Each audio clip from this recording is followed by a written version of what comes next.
네, 오늘은 지금 당신이 해야 할 일 2입니다. 지난주에 이어서 지금 우리가 해야 할 일에 대해서 나누고자 합니다.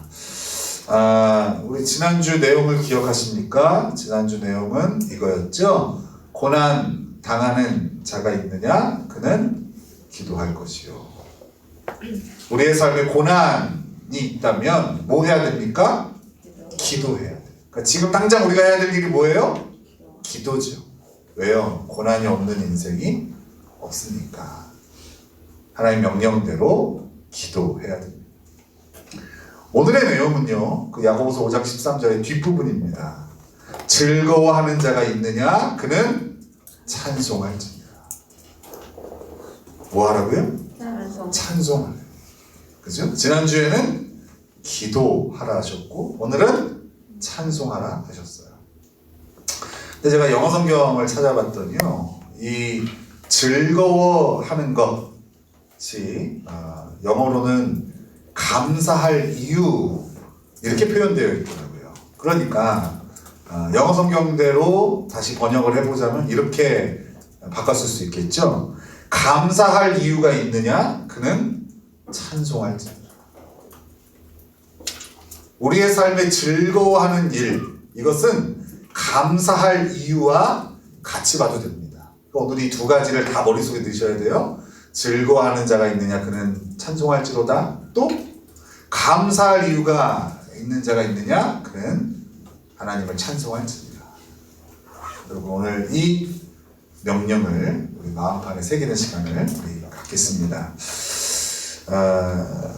우리는 오늘 누가복음 17장을 통해서 이 즐거워하는 자, 다른 말로 하면 감사할 이유가 있는 자는 뭐 해야 된다고요?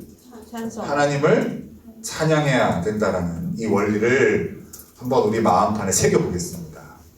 자, 우리 누가복음 17장 오늘 11절에서 19절을 우리 읽었는데요. 여기는 예수님께서 나병 환자 10명을 고치신 이야기입니다. 여러분, 나병 환자보다는 우리에게 더 익숙한 병명이 뭐죠? 문둥병이죠. 요새는 문둥병이라고 안 하더라고요. 한센병이다. 한센이라는 사람이 이 병명을 알아냈기 때문에 한센병이다. 이렇게 하죠. 왜냐하면 문둥병 이런 어감이 워낙 너무 좋지 않다 보니까. 그런데 그 중에 예수님께서 10명의 나병 환자를 고쳐주셨는데 그 중에 한 명의 이방인만이 예수님께 돌아와 감사하고 하나님을 찬양합니다.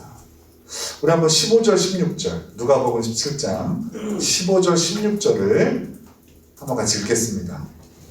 자, 시작. 그 중에 한 사람이 자기가 나은 것을 보고 큰 소리로 하나님께 영광을 돌리며 돌아와 예수의 발 아래 엎드려 감사하니 그는 사마리아 사람이라.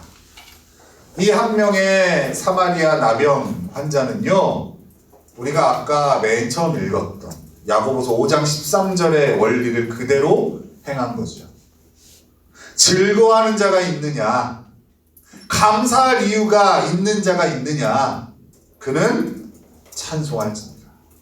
이 원리대로 움직인 거예요.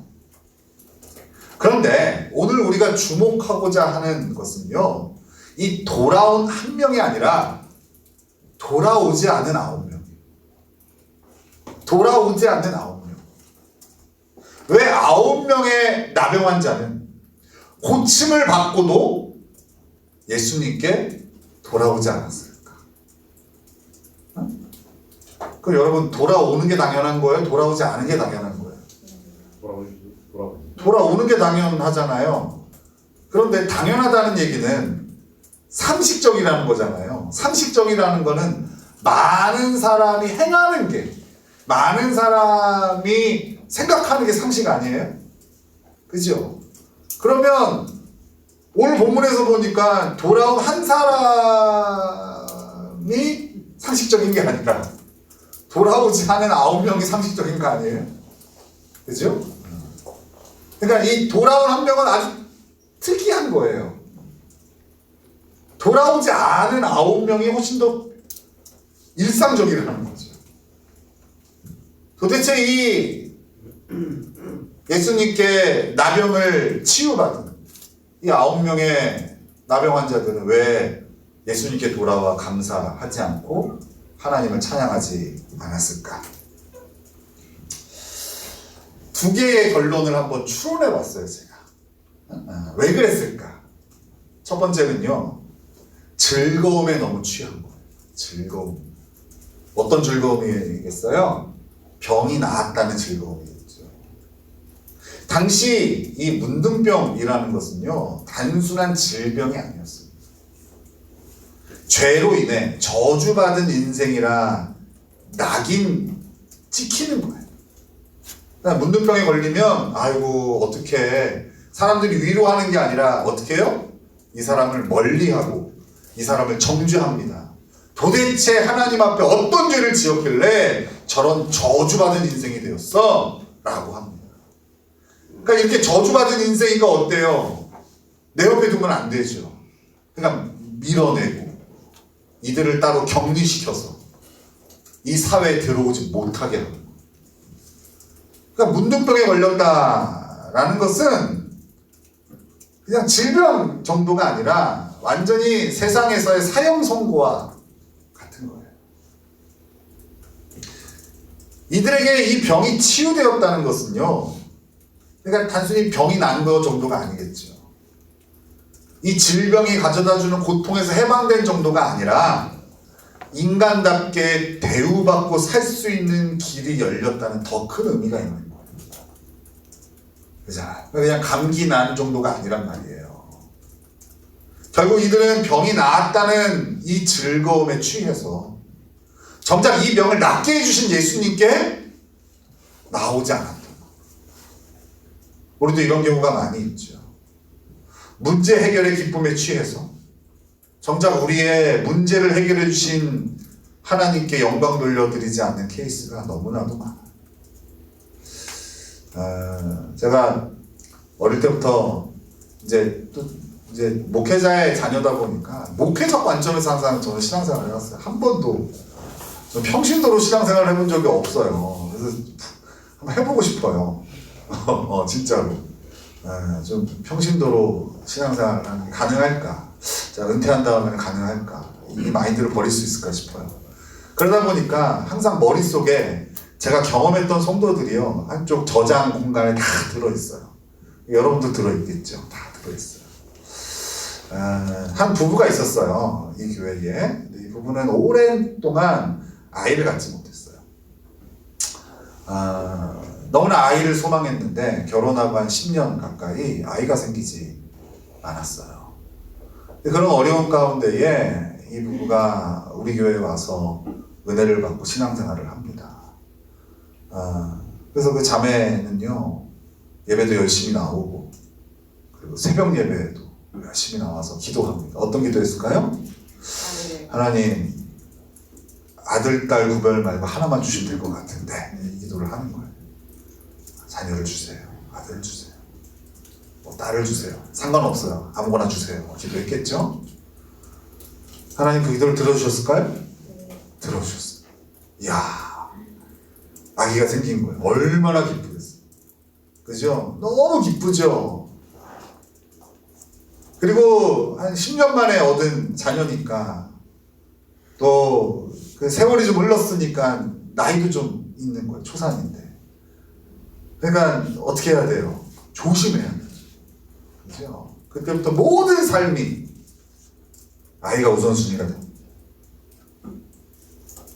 놀랍게도 그렇게 차츰차츰 예배에서 멀어지고 기도에서 멀어지고 주님과 멀어지고 결국에는 너무나 이쁜 아이가 태어났는데 차츰차츰 얼굴이 보이지 않더니 교회를 떠나더라고요. 이런 케이스겠죠. 하나님이 문제 해결을 해주셨는데 그 문제 해결을 해주신 하나님께 감사하기보다는 그 문제 해결 자체에 취해서 그 즐거움에 취해서 하나님을 찬양하지 않는 케이스. 그렇죠? 또 어떤 청년이 있었어요. 이건 이제 우리 교회 이야기는 아닌데, 이 청년이 바라던 직장이 있었어요. 오래도록 꿈꾸고 준비했던 직장이었어요. 기도했겠죠. 하나님, 저 직장을 주세요. 하나님, 그럼 제가 주를 위해서 열심히 이 일을 감당하겠습니다. 그리고 신앙도 소홀히 하지 않겠습니다. 기도를 했죠. 근데 된 거예요. 근데 이 청년이 이제 그 교회 이렇게 오후 예배 때 간증하는 순서가 있는데 거기 나와서 너무나 괜찮은 직장이었거든요. 또 외모도 굉장히 잘생겼어요. 우리 교회 청년들처럼 잘생겼습니다. 많은 자매들이 흠모하던 그런 청년이었거든요. 나와서 울면서 하나님이 내 기도를 들어주셨다. 제가 주께 충성을 다하겠다. 이 친구가 이제 지방에 맨 처음에 회사를 다녔었는데 신앙생활에 문제가 생기니까 서울로 기도를 한 거거든요. 그래서 되면은 자기가 이제 신앙생활도 이제 그렇게 핑계 댈 게 없으니까 열심히 하겠다고 했는데, 아니 그러고 나서는 그렇게 실컷 울고 나서는 보이질 않더라고요. 지금도 이제 제가 어떤 도움을 받을 때 연락을 해요. 그 청년한테. 어엿한 사회 구성원이 되었지만 이제 그 친구의 삶에는 하나님의 자리는 존재하지 않아. 그렇죠? 문제 해결에 취한 거죠. 그 즐거움에 취해서 정작 주님께는 등을 돌리는 케이스. 여러분, 이런 일들이요 비일비재해요. 그 한 명의 돌아온 사람이 상식적인 게 아니라 돌아오지 않는 9명이 사실은 우리 일상 가운데는 훨씬 더 많다. 그래서 저는 이 예수님께서 말씀하시면서 이 비율이 참 기가 막히다는 생각을 했어요. 아마 더 나눌 수 있으면 0.1 대 9.9 뭐 이렇게 했을 텐데 그렇게 사람을 소수점으로 나눌 수는 없으니까. 첫 번째는 너무 즐거움에 취해서 돌아오지 않았을 거다 추측해봐요. 또 하나의 가능성은요, 너무 당연하게 여긴 거예요. 내가 이렇게 치유가 된 걸 너무 당연하게 여겨서 예수님께 돌아오지 않았던 거. 제가 이 설교를 준비하면서 문둥병을 공부를 해봤어요. 뭐 깊이 있게 공부는 아니지만 그래도 여러 검색을 해가면서 찾아봤더니요, 문둥병은요 유전병이 아니더라고요. 그러니까 문둥병 걸린 두 사람이 결혼해서 자식을 낳으면 문둥병 아이가 태어나는 게 아니에요. 이거는 유전병이 아니에요. 정상적인 아이가 태어나요. 건강한 아이가 태어난다. 그럼 이 문둥병은 뭐예요? 후천적인 병이에요. 감염된 병인 거죠. 그러다 보니 오늘 본문의 문둥병자들은요 분명히 이 문둥병이 없었던 시절들이 있었단 말이에요. 그러다가 어떤 사유인지 모르겠지만 이 문둥병에 걸리게 되어지고 지금 고통 가운데 있는 거예요. 그러니까 이들에게 병이 나은 것은 기쁜 일이긴 하지만 원래 자기의 것을 찾은 것이기에 굳이 예수님께 나아가 감사할 정도의 일까지는 아니었던 거예요. 그러니까 없었던 게 생긴 게 아니라 원래 내 거였는데 그걸 되찾은 정도, 기쁘긴 한데 막 이게 막 내 인생을 다 바칠 정도의 기쁨까지는 아니었던 거죠. 제가 이제 집에 가면서 우리 아이들 간식거리를 사서 가면 우리 아이들이 좋아할까요? 안 좋아할까요? 좋아하죠. 근데 시간이 갈수록 그 좋아하는 감흥이 점점 떨어지고, 그죠? 뭔가 이렇게 들고 가면 와 그러는데 이제는 뭘 들고 오면 딱 뭐야? 봉지 안을 딱 보고, 그죠? 별로 감탄하지 않아요. 왜 그럴까요? 집에 있는 모든 게 다 자기 거라고 생각해요. 거기서부터 출발을 해요. 그래서 아빠가 돈을 주고 수고스럽게 사와도요, 그건 당연한 거라 여겨요. 아빠 거가 아니에요. 내 거예요, 내 거. 그러니까 감사하기는커녕 불평합니다. 그래서 이렇게 얘기하죠. 다음엔 딴 거 사와. 감사한 일이긴 한데 막 엎드려 막 절할 정도의 감사. 아닌 거죠. 제가 우리 밴드에 영상 하나를 몇 주 전에 올렸어요. 박위라는 청년이에요. 되게 잘생겼어요. 건장하고. 이 친구가 전신만다. 이 친구가 좋은 대학 다녔어요.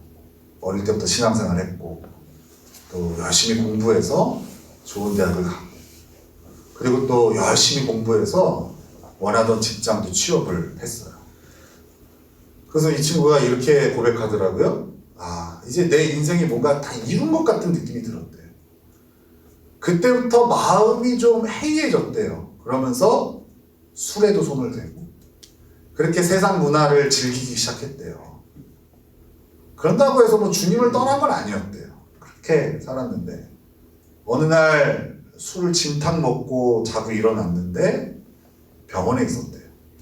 그리고 전신마비 판정을 하던 거예요. 근데 이 친구가 그렇게 얘기해요. 하나님 고쳐주시겠지. 이 고난을 끝내주시겠지.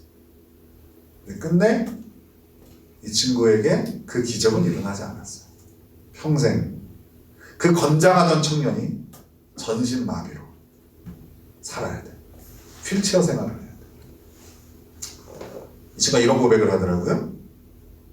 지금까지 내가 당연하게 여겼던 것들이 절대 당연한 게 아니었다는 것을 깨달았대요. 걷는 것, 밥 먹는 것, 운동하는 것, 회사 가는 것, 이 모든 것들이 너무나 당연하게 생각했는데 이제는 그게 평생도록 간절히 원해도 할 수 없는 게 되어지고 나니까 이거 하나님이 주신 거구나 이렇게 깨달았대요. 이 친구가 몸은 병들었지만 마음이 치유되고 나니까 지금은 많은 이들에게 용기를 주는 정말 주님의 일꾼으로 쓰임 받고 있더라고요. 여러분 한번 밴드에 제가 올려놨으니까 찾아서 보시면 좋을 것 같아요. 우리가 누리고 있는 모든 것은요, 어떤 것도 당연한 것이 없어요. 원래 내 것이었던 게 없다고요. 잠깐 잃었던 거를 찾은 게 아니라 원래 없었던 거예요. 그거를 하나님께서 은혜로 주신 거예요. 하나님이 주시고 허락하셔서 우리가 누리는 것이지 저절로 당연하게 주어진 것이 아니라는 말이에요. 우리는 예수님께로 돌아오지 않은 9명의 나병 환자를 통해서 예수님께로 돌아와 감사하고 하나님을 찬양한 그 한 명의 나병 환자의 행동을 이해할 수 있는 거예요. 이 예수님께 돌아온 한 명의 나병 환자는요, 즐거움 자체에, 문제 해결 자체에 너무 취하지 않았기에 자신을 고쳐주신 예수님께로 나올 수 있었던 거예요. 그리고 자신에게 펼쳐진 그 즐거움을, 그 감사한 일을 당연하게 여기지 않았기 때문에 예수님께로 나올 수 있었던 겁니다. 여러분 오늘 설교가 어떻게 들리십니까? 오랜만에 이제 나와서 들으시니까 어떻게 더 잘 들리세요? 아까 저는 여러분들 뭐 코로나라고 또 안 본 것도 아니잖아요. 또 그죠? 근데 주일날 이렇게 여러분 예배 때 들어오는 모습 보니까 너무 새로워서 막 아까는 좀 울컥했어요. 들어오시는 장면 보는데 울컥한 거예요. 여러분 오늘 특별히 더 말씀이 더 잘 들리지 않으시나요? 고맙습니다. 그래서 아마 여러분 이렇게 마음속에 좀 생각하고 계실 거예요. 즐거움 자체에 너무 취하면 안 되겠구나. 즐거움의 일을 너무 당연히 여기면 안 되겠구나. 아마 이렇게 마음판에 여러분 새기셨을 거예요. 그런데 그럼에도 불구하고 분명히 오늘 이 설교를 들으면서도 아무 감흥이 없는 분들도 있으실 겁니다. 분명 자신의 삶에 오늘 본문이 말하는 그 즐거움, 감사를 전혀 발견하지 못하는 성도들이 있을 거란 말이에요. 그것도 꽤 많이 있을 거예요. 즐거움이 있어야 하나님을 찬양하지. 감사할 이유가 있어야 하나님을 찬양하지. 이런 마음이 마음판에 깊이 새겨져서 아무리 이렇게 하나님을 찬양해야 되고 감사해야 됩니다 라고 설교해도 들리지 않는 거예요. 맞는 말이긴 한데 감흥이 없는 거예요. 왜요? 내 삶에는 즐거움이 없어요. 내 삶에는 감사할 만한 건덕지가 없는 거예요. 그거 있으면 나도 찬양하지. 그거 있으면 나도 주께 영광 돌려드리지. 그런데 자그마한 즐거움도 없고 감사할 어떤 자그마한 이유도 없는 인생을 살고 계신 분들이 의외로 많습니다. 성도들 가운데.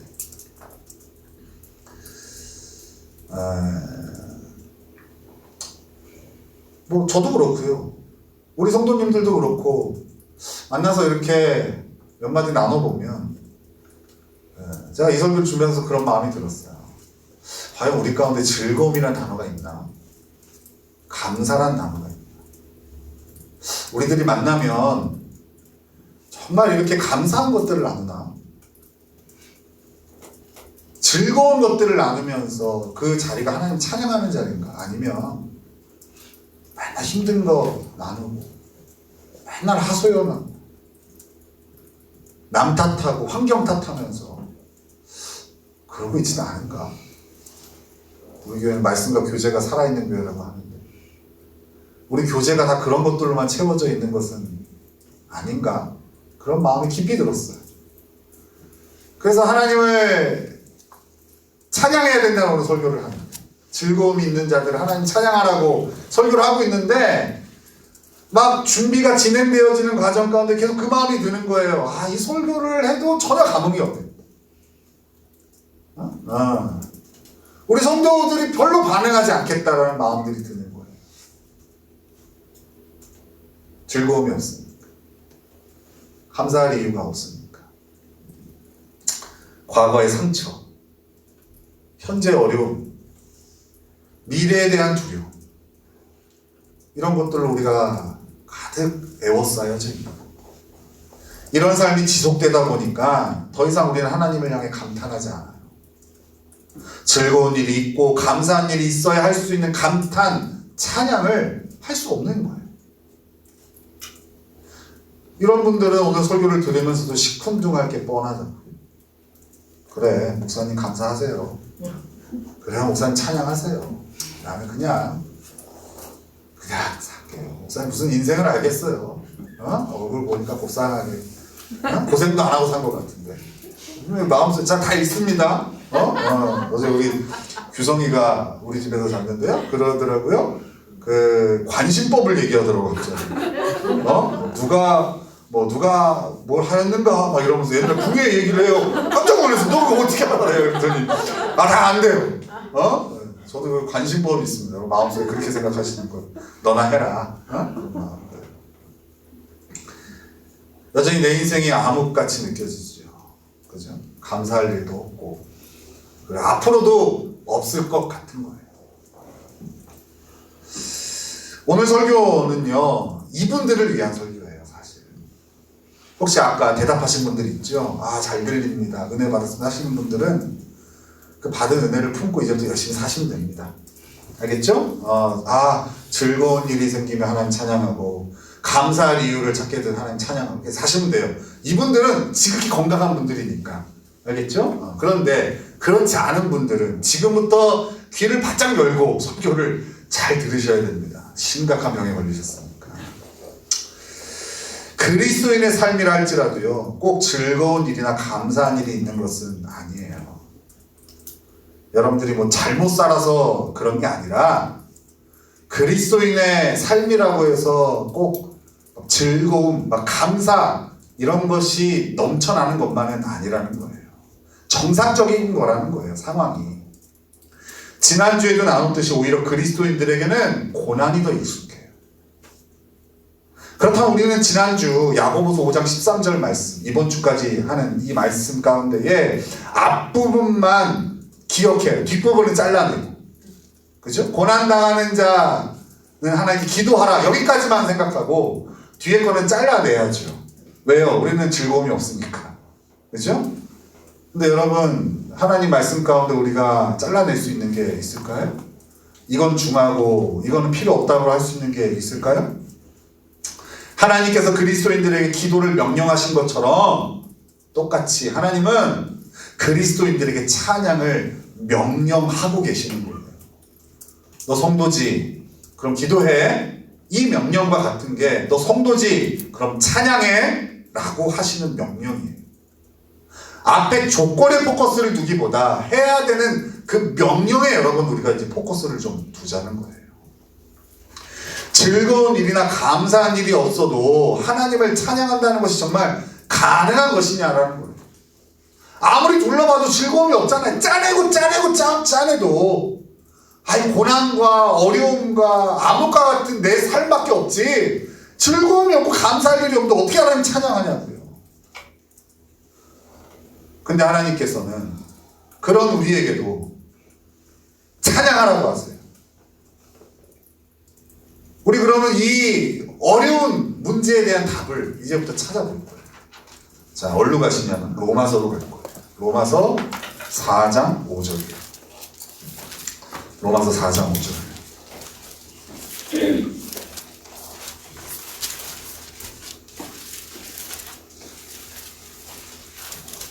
같이 읽겠습니다. 시작. 이를 아니할지라도 경건하지 아니한 자를 의롭다 하시는 이를 믿는 자에게는 그의 믿음을 의로 여기시나니. 여러분 여기서 여긴다라는 말이 원어로 뭔지 아십니까? 누가 소리를 내었는가? 누가 이 원어를 알고 이 헬라어를 이렇게 얘기하십니까? 대단한데요? 로기조마입니다. 뭐라고요? 그렇죠. 로기조마. 이 로기조마이라는 단어는 꼭 기억하세요. 이 단어는 모모처럼 여긴다, 모모처럼 간주한다 이런 뜻이. 그러니까 이 말은 이런 거죠. 우리는 하나도 의롭지 않은데 하나님이 우리를 의롭다라고 여겨주시는 거예요. 그게 로기조마예요. 우리는 불의해요. 그리고 앞으로도 불의할 예정이에요. 근데 하나님은 예수님을 통해서 우리를, 그런 불의한 우리를 죄가 하나도 없는 것처럼 여겨주세요. 그 여겨준다라는 말이 로기조마예요. 그러니까 여러분 항상 이 말씀을, 이 복음을 이해하는 핵심 단어예요. 로기조마예요. 우리는 구원받을 만한 자격이 1도 없어요. 근데 하나님께서 예수님을 통해 우리를 구원받을 만한 자격이 있는 것처럼 여겨주셔서 구원해 주시는 거예요. 즉 그리스도인들은 죄로 인하여 죽음의 자리에 있던 자들이 생명을 하나님께로부터 선물로 받은 자들이에요. 우리가 애쓰고 수고해서 금메달 획득하듯이 그렇게 구원을 따낸 게 아니라 우리가 의롭게 살고 선하게 살아서 내가 구원을 얻은 당연한 권리가 아니라 아무리 노력하고 애써도 가질 수 없는 건데 하나님께서 그런 우리를 의롭다 여겨주셔서 죄가 없는 것으로 여겨주셔서 완벽한 수준의 인생으로 쳐주셔서 우리에게 선물로 주신 게 구원이에요. 병이 낫고 사업이 성공하고 자녀가 잘 크고 이거는 전부 언젠가는 사라지거나 변할 수 있는 것들이죠. 병이 낫는데 또 병이 생길 수 있죠. 사업이 성공했는데 그 다음에 바로 또 부도를 맞을 수도 있죠. 자녀가 잘 크는 것 같은데 결정적인 순간에 속색일 수도 있죠. 그러나 구원, 영생, 하나님의 자녀라는 신분은 영원한 거예요. 그래서 우리의 삶에 즐거워할 일, 감사할 일이 없어도 자녀가 맨날 속색이고 사업은 맨날 실패하고 내 주변의 사람들은 맨날 나를 힘들게 해도 이렇게 감사할 건덕지가 없어도 즐거운 건덕지가 없어도 그리스도인들은 찬양할 수 있는 거예요. 왜요? 구원받았으니까. 영생을 얻었으니까. 내가 절대 가질 수 없는 그 가장 귀하고 그 영원한 선물을 하나님께로부터 은혜로 받았으니까, 하나님 나를 로기조마이 해주시니까, 그러니까 우리는요 그런 거 없어도, 내 삶에 감사할 것 아무리 찾아도 없어도 그리스도인들은 하나님을 찬양할 수 있는 거예요. 보여지는 즐거움이나 감사한 일이 없이 하나님을 찬양하는 것이 우리에게는 사실 어색한 일이에요. 그잖아요. 여러분, 자식이 생기지 않는데 자식이 생겼어. 그럼 감사할 일이죠. 근데 여러분, 아무리 기도해도 자식이 생기지 않는데 하나님께 감사해요? 이거 어색한 일이죠. 그잖아요. 아니, 부모가 아이한테 뭐 선물을 주니까 애가 감사해야 하는 거지, 아무것도 안 해주는데 자식이 감사해요? 이거 어색한 거죠. 그죠? 그러나 하나님께는요 이게 하나도 어색한 게 아니에요. 우리의 삶에 즐거움이 없고 감사할 이유가 하나도 없는데 하나님께 감사해. 하나님 이거를 어색하게 여기지 않으세요. 어떻게 여기세요? 당연하게 여기신다고요. 왜요? 마땅한 것이니까. 하나님은 우리에게 가장 좋은 생명을 선물로 주셨기 때문에 우리가 이 땅에서 다른 사람 다 가지고 있는 거 가지지 못해도 그런 인생임에도 불구하고 하나님 감사하고 하나님 찬양할 때 하나님 그거 이상하게 여기지 않는다. 우리만 어색한 거지. 가끔 제 딸아이와 이렇게 현리 시내를 다니다 보면은요, 우리 큰딸이 누가 오면 인사를 해요. 안녕하세요. 인사를. 나이가 지긋한 어르신들 오서 인사를 해요. 아주 배꼽 인사를 탁 해요. 전 잘 몰라요 누군지. 옆에서 뻘쭘하죠. 안녕하세요. 무슨 이렇게 하죠? 전혀 모르니까, 안면이 없으니까 물어봐요. 누구야? 몰라? 처음 봤어? 얘는 그냥 머리만 희끗희끗하면 인사하는 거야. 안녕하세요. 인사. 그러니까 어떠냐면은 그분도 당황하고 나도 당황하고. 그렇잖아요. 이거 이상한 거잖아요. 그렇죠? 우리가 감사할 게 하나도 없어. 예를 들어서 지금 우리 재수생들 공부해. 대학에 합격한 것도 아니에요. 미래가 불투명해. 이렇게 열심히 해도 떨어질 수도 있어. 그잖아요.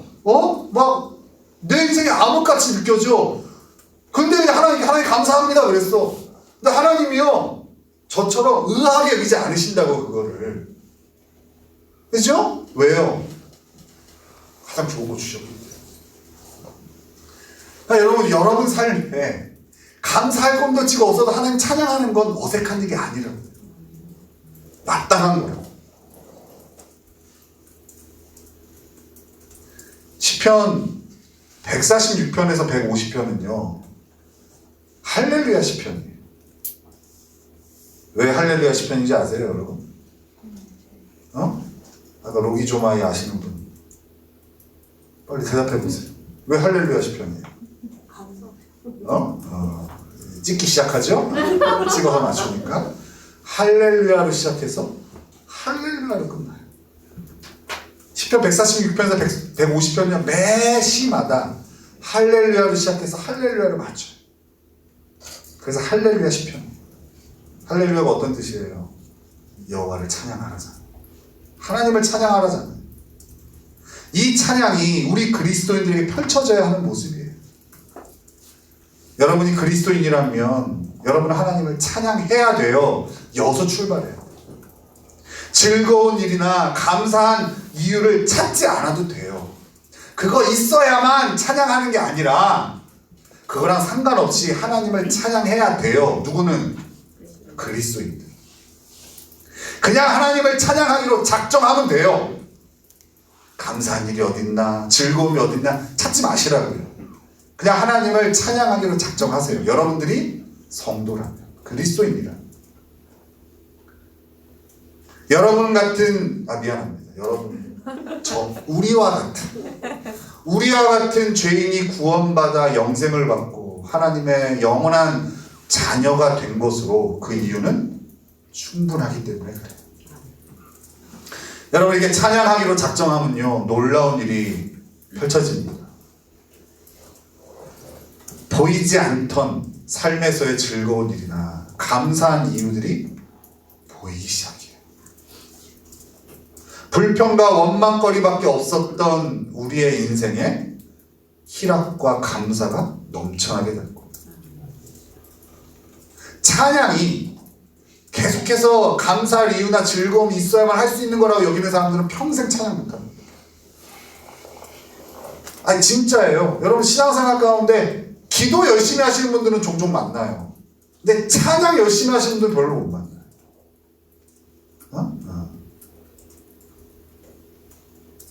그런데 이 찬양도요, 기도만큼 그리스도인들에게 당연한 거예요. 찬양하기로 작정해야 돼요. 거꾸로 가야 된다고요. 그러면 하나님의 손길이 보이기 시작해요. 원망하던 그 현장에 나와 함께 하시는 주님이 보이기 시작한다고요. 제가 설교를 하기 전에 먼저 해보거든요, 항상. 진짜 그래요. 진짜 그래요. 암흑과 같은 인생 가운데 빛이 보이기 시작해요. 어떻게 하면? 찬양하기로 마음먹으면.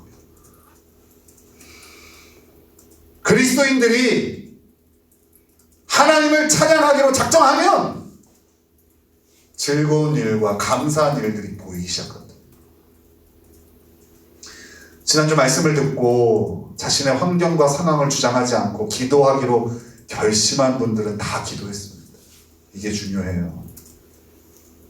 지난주 말씀 들은 분들 중에 이런 분들이 있어요. 여전히 내 상황이 어렵고 힘들고 기도할 수 있는 여건이 안 돼 하시는 분들은 기도 못 하셨어요. 그런데 그냥 하나님 명령대로 기도해야겠다 라고 작정하신 분들은 다 기도하셨습니다. 이번 주도 마찬가지입니다. 자꾸 자신의 상황과 환경과 같은 조건을 통해 하나님을 찬양하려는 사람들은요, 평생 하나님 찬양 못합니다. 그러나 자신의 상황과 환경과 상관없이 하나님을 찬양하기로 작정하면 모두가 다 하나님 찬양할 수 있습니다. 제가 요새 힘쓰고 있는 게 있거든요. 한심스럽게 여기지 않게. 상대방도 그렇고 내 자신도 그렇고 한심스럽게 여기지 않게. 여섯도 출발하니까요. 이거 되게 효과적이에요. 아 정말. 사람을 그렇게 미워하지 않게 되더라고요. 그리고 내 자신도 다시 일어날 힘이 생기더라고요. 근데 여기다 저 플러스 하기 시작했어요. 찬양하기로 마음먹었어요. 할렐루야로 시작해서 할렐루야로 끝나기로 마음먹었어요. 그렇게 하기로. 이것도 꽤 효과적이에요. 날마다 하루를 시작하시면서 여러분도 하나님을 찬양하기로 작정하십시오. 할렐루야로 시작하시기로 작정하시라고. 할렐루야로 시작하시라고요. 백신이 몇 개가 넘쳐가지고 사람들이 막 미어 터질 텐데. 이거 뭐 끝나지 않는 공부, 뭐 나는 한 3시간만 하면 되는데 목사님 10시까지 하라고 해서 앉아 있어야 되는데. 오늘도 또 직장에 가면 왼수 같은 인간들이 나를 이렇게 노려보고 있을 텐데. 여섯부터 출발하지 말고요. 뭐부터 시작하라고요? 그냥 찬양하기로 작정하는 걸로 시작하세요. 하루 시작할 때. 일어나시면서 아이고로 시작하지 마시고 할렐루야 그러면서 일어나시라고. 아유 졸려 죽겠네 이러면서 일어나지 마시고 할렐루야 하면서 일어나시라고. 그리고 하루를 마무리하면서도 하나님을 찬양하시고 작정하세요. 하루를 막 돌아보면서 내가 감사할 게 뭐가 있지, 즐거울 게 뭐가 있지, 이거 찾지 마시라고. 우리 실력에 못 찾습니다. 아무리 해줘도 다 당연한 줄 알고 아무리 해줘도 그거에 취해가지고 정작 감사하지도 못하는 실력이잖아요. 그걸 찾을 필요 없어요. 그냥 누우면 할렐루야 하고 누우시면 돼요. 그죠? 아이고 이 인생 언제 끝나나 그러면서 눕지 마시고 할렐루야 하면서 누우세요. 그렇게 작정하시라고요. 그러면 하나님을 찬양하는 인생에게 베푸시는 하나님의 놀라운 기적을 경험하게 되실 겁니다. 그렇게 하나님을 찬양하기로 작정한 인생들이 나눌 수 있는 게 즐거움과 감사라고요. 거기서부터 출발을 해야 야고보서 5장 13절이 내 거가 돼요. 근데 앞에서부터 이렇게 하려고 그러면 꼭 이제 그런 분들이 있어요. ABC가 그렇게 중요한 분들이 있어. 12A는 절대 안 돼. 이런 고지식한 분들이 있어요.